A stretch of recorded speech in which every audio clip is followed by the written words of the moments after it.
And you've said to me like, hey, Jocko, if that guy worked for you, this wouldn't have happened.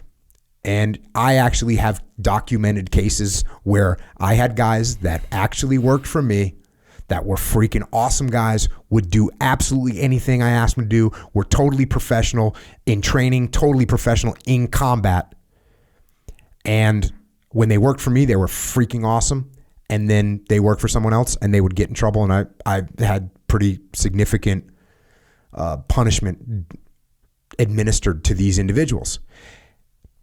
And that means that leader, instead of developing a relationship and trying to make adjustments and trying to get them on board and showing respect, they didn't do that.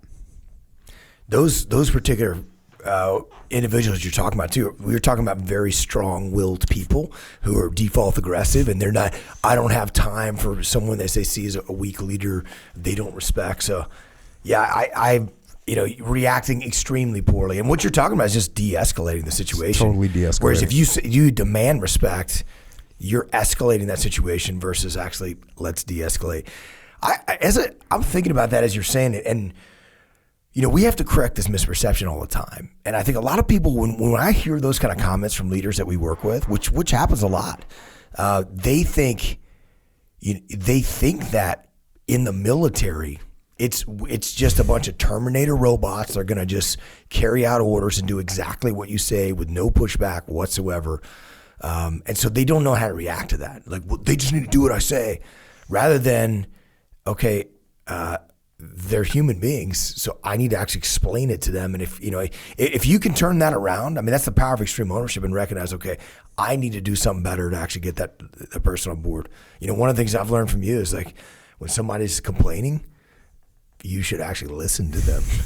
And it's amazing how you can either defeat their arguments if you're complaining to me and you're just saying something totally off the wall that makes no sense whatsoever, then I can very easily explain why we shouldn't do that, or maybe I don't think it's the right call for the team.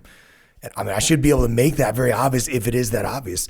But also, you might be bringing up something that's, and very often is the case, you're bringing up some very valid points. And even if you just give me 3 points and one of them is valid, at least now like, I'm listening to you.